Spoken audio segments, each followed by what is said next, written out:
got a great story for you now. Think Progress found this gem.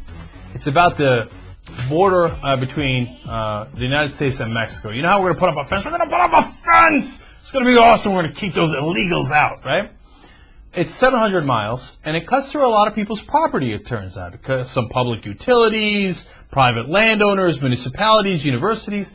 In fact, it cuts through 135 different private landowners' properties, and a lot of them are pissed about it. And 71 of them have not responded to a request to allow the fence to be on their property. And they're going to get in a lot of trouble, and the government is right now sending out letters to them saying, hey, you better cooperate, or otherwise you're in for a world of hurt.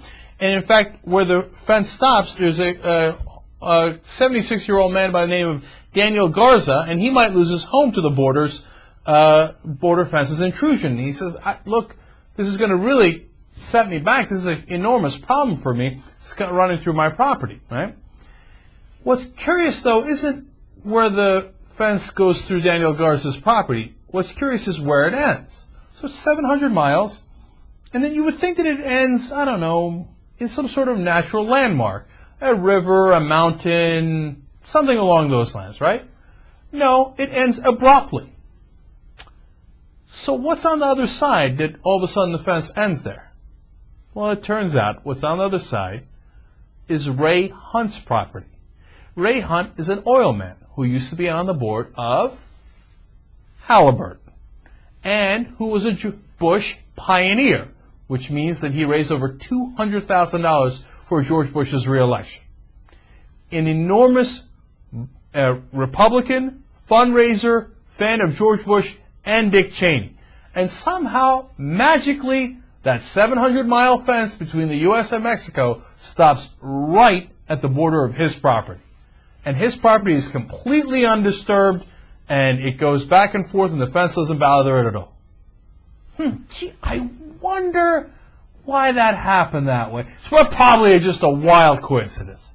Probably the political contributions, etc., and the connection to the Bush folks had nothing to do with it. Come on, come on, come on, come on, come on, come on, come on, come on, come on, come on, come on, come on, come on, come on, come on. Oh, get a load of these guys.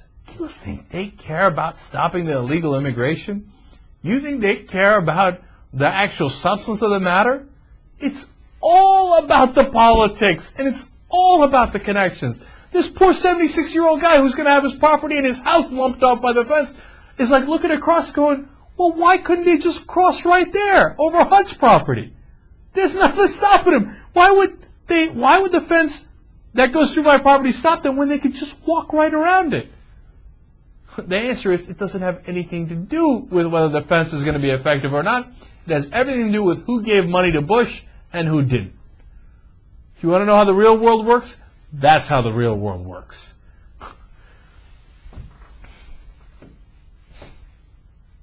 I mean, but seriously, what could the Bush folks say in defense of that?